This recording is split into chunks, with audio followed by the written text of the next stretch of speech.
ইজ্জতের মালিক কে? বেইজ্জতের মালিক কে? সম্পদ দেওয়ার মালিক কে? কথা বলেন, একটু কথা বলুন। কেড়ে নেওয়ার মালিক কে? বাদশাকে ফকির বানাই কে? ফকিরকে বাদশা বানাই কে?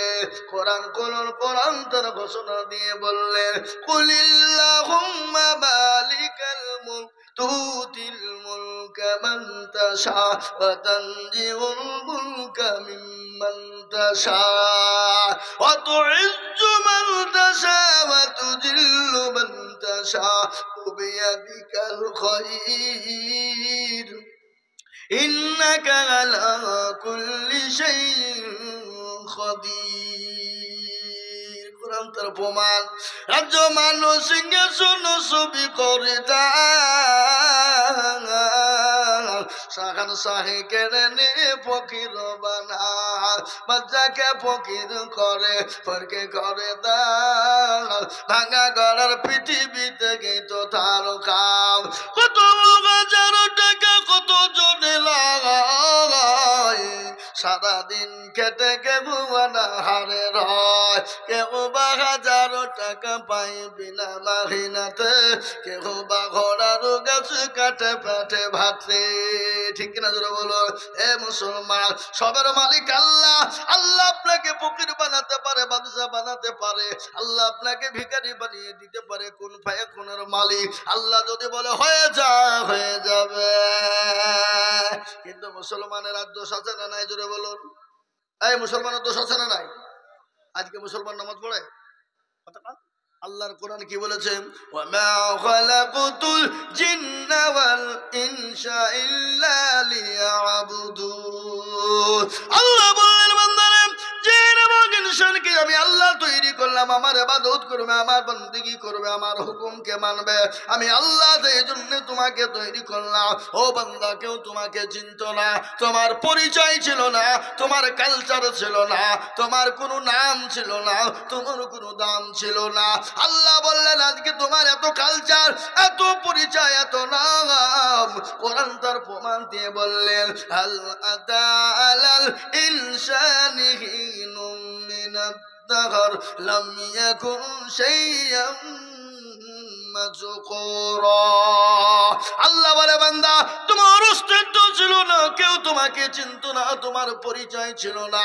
আমি আল্লাহ তোমার মা এবং বাপের মিলনের দ্বারা এক জাররা নাপাক পানি তোমার মায়ের রেহেমে প্রবেশ করে দিলাম।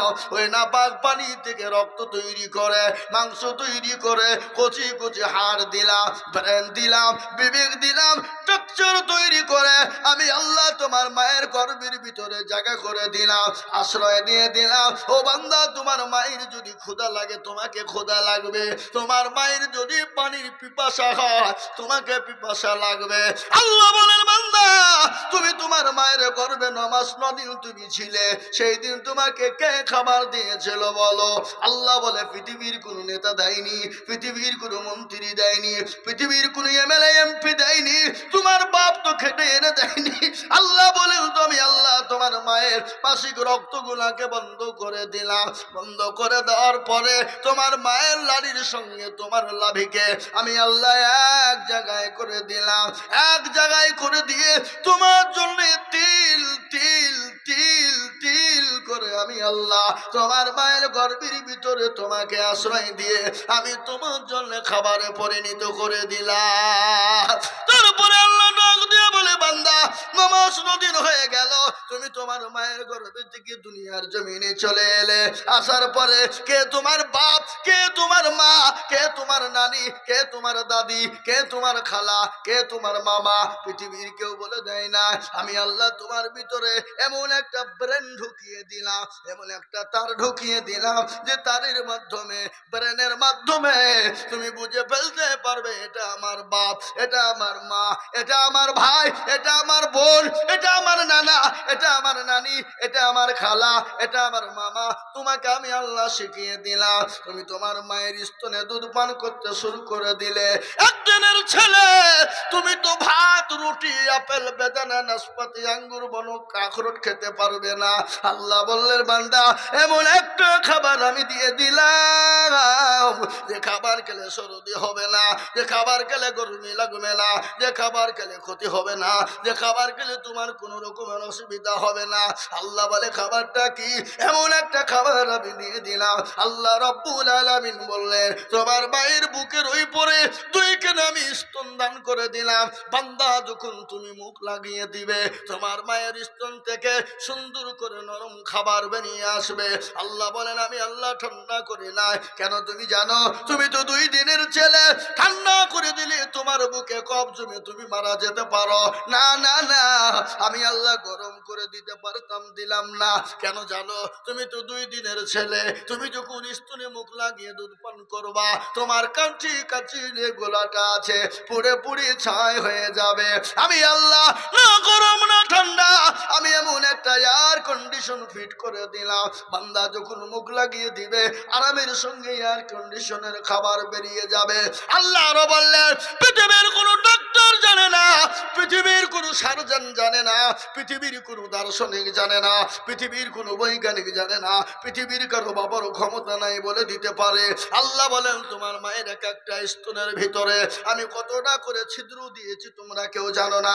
আল্লাহ বলেন না আমি আল্লাহ যদি একটা ছিদ্র দিয়ে দিতাম তুমি তো কচি বাচ্চা গলায় হড়াপ করে ঢেলে মরে যেতে পারো। না না, আমি আল্লাহ তোমার মায়ের এক একটা স্তনের ভিতরে আমি 1000 করে ছিদ্র দিয়ে দিলাম। একবার চিলিয়ে বলা যাবে না সুবহানাল্লাহ? একটু জোরে বলুন সুবহানাল্লাহ। আল্লাহ ডাক দিয়ে বলে বান্দা তারপরে তুমি আস্তে আস্তে আস্তে আস্তে আস্তে আস্তে বড় হয়ে গেলে, স্কুল গেলে, কলেজে গেলে, ইউনিভার্সিটিতে গেলে, মাস্টার ডাক্তার হয়ে গেলে, জজ ব্যারিস্টার হয়ে গেলে, পয়সাওয়ালা গাড়িওয়ালা হয়ে গেলে, এমএডিএড ওয়ালা হয়ে গেলে, তখন তোমাকে বলা হলো আল্লাহকে মানো, আল্লাহকে মেনে নাও। তুমি এমন ইংলিশ ম্যান হয়ে গেছো বলে দেয়ার ইজ নো গড, আল্লাহ বলে কোনো জিনিস না। আল্লাহ বলে হারাম খোর, আমি আল্লাহ তোর মায়ের গর্ভে থেকে যদি তোর চোখ দুটো বন্ধ করে দিতাম, আমি যদি তোর মায়ের গর্ভে থেকে হাত দুটো নষ্ট করে দিতাম, আমি আল্লাহ যদি তোর মায়ের গর্ভে থেকে তোর জবানটাকে কেড়ে নিতাম, পৃথিবীর এমন কোনো সার্জন না, পৃথিবীর এমন কোনো ডাক্তার নাই তো তোর হাত, তোর চাপ, তোর নাক, তোর কান, তোর পা পৃথিবীর কেউ ফিরিয়ে দিতে পারবে না। পারবে গো? এই জোরে বলো পারবে। আজকে আমাদের পয়সা হয়ে গেলে, গাড়ি বাড়ি টাকা পয়সা হয়ে গেলে, সম্পদ হয়ে গেলে আমরা মানুষকে মানুষ মনে করি না, আত্ম অহংকার করি। করি কি করি না? জোরে বলুন। এ মুসলমান ভালো করে শুনেলেন, অহংকার চলবে না। গাড়ি বাড়ি টাকা পয়সা ধন দৌলতের অহংকার চলবে না, চেহারার অহংকার চলবে না। এত সুন্দর বডি, হে মুসলমান এক্ষুনি রং ধরা শরীর সেকেন্ডের মধ্যে জং ধরে যেতে পারে। পারে না? পারে না? জোরে বলুন। পারে না? পারে না? আল্লাহ বললেন ইন্নাল্লাহা লা ইউহিব্বু মান কানা মুখতালান ফাখুরা। আল্লাহ বলে বান্দা কোন রকমের তুমি অহংকার করবা না, তাকাব্বুর করবা না।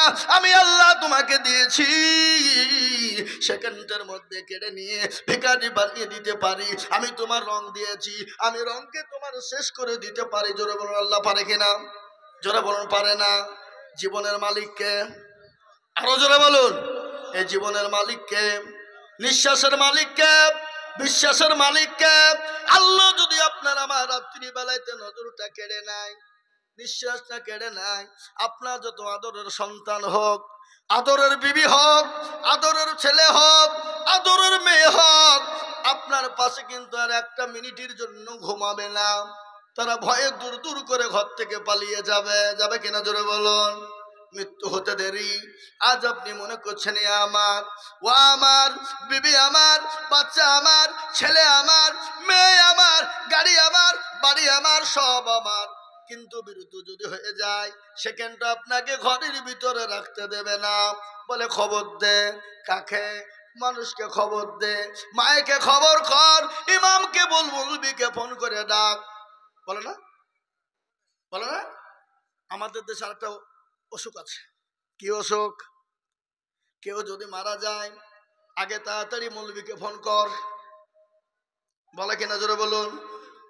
কিন্তু বিয়ে শাদী যদি বেটা বিটির লাগে মৌলবীকে বলতে ভুলে যায়। যেদিন বিয়ে হয় সেদিন বলে মৌলবীকে তাড়াতাড়ি ডাকি লিয়াই। কথা কন না কেন? আরে ছি ছি ছি ছি, মৌলবীকে বলা হয়নি রে, তো তো তো তো তো তো তো ধরলে কি বললেন না? হতভাগা আমরা।